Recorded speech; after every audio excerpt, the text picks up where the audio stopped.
Hello guys, ఎలా ఉన్నారు? మీరు బాగానే ఉన్నారు అనుకుంటున్నాను. నేను బాగానే ఉన్నాను. ఈరోజు ఇండస్ట్రియల్ ప్రాపర్టీస్ గురించి చెప్పబోతున్నాను. ఇండస్ట్రియల్ ప్రాపర్టీస్ అంటే రియల్ ఎస్టేట్లో ఒక అసెట్స్ లాంటివి అన్నట్టు మ్యానుఫ్యాక్చరింగ్కి, ప్రొడక్షన్కి, స్టోరేజ్కి, డిస్ట్రిబ్యూషన్కి యూజ్ చేస్తారు. మనందరూ తెలిసినాయి. అయితే దీనికి ఒక కీ ఫీచర్స్ కూడా national growth and logistics network దీని మీదే నడుస్తుంది. కామన్ టైప్స్ అంటే warehouses, factories, distributions centres, R&D facilities అన్ని దీంట్లోనే ఉంటాయి. ఇండస్ట్రియల్ రియల్ ఎస్టేట్ ఒక ఎక్కువ హైవేస్, పోర్ట్స్, రైల్ లైన్స్ అంటే ఈజీ ట్రాన్స్పోర్ట్ యాక్సెస్ కోసం బాగా ఇండస్ట్రియల్ రియల్ ఎస్టేట్ యూజ్ చేశారనమాట. ఈ ప్రాపర్టీస్ అన్ని జనరల్ గా లార్జ్ స్పేసెస్, పెద్ద spaces with high ceilings and loading box అని మ్యానుఫ్యాక్చర్ చేస్తారనమాట. ఈ ఇండస్ట్రీస్ ని ఎవరు సపోర్ట్ చేస్తుంటే like e commerce, manufacturing, automotive, food processing అంటే ఇవే బాగా చేస్తారనమాట.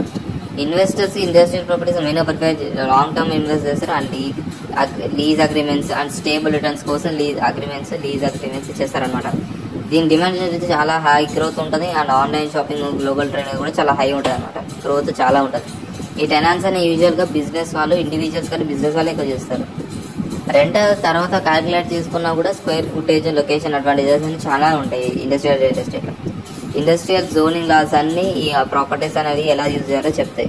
ఆ ఇండస్ట్రియల్ లాస్ బట్టే మన అన్ని ఫాలో అవ్వాలన్నమాట. ఫెసిలిటీస్ అన్ని టెక్నాలజీని ఇన్కార్పొరేట్ చేస్తాయి. అంటే ఆటోమేషన్, ఎనర్జీ ఎఫిషియన్సీ సిస్టమ్స్ అలాంటివి. మెయింటెనెన్స్ కాస్ట్ అనేది తక్కువ అనుకున్నవారు రెసిడెన్షియల్ రిటైల్ ప్రాపర్టీస్ లో చాలా తక్కువ ఉంటాయి కాస్ట్. ఇన్వెస్టర్స్ అందరూ వాళ్ళ పోర్ట్ఫోలియో డైవర్సిఫై చేసుకుంటారు వాళ్ళ ఇండస్ట్రియల్ అసెట్స్ స్టేబుల్ ఇన్కమ్ రావడానికి. ల్యాండ్ వాల్యూ అన్ని అర్బన్ ఏరియాస్ బాగా ఇంక్రీజ్ అవుతుంది. దేనివల్ల అంటే ఆ వేర్ హౌసెస్ బాగా అవసరం కాబట్టి.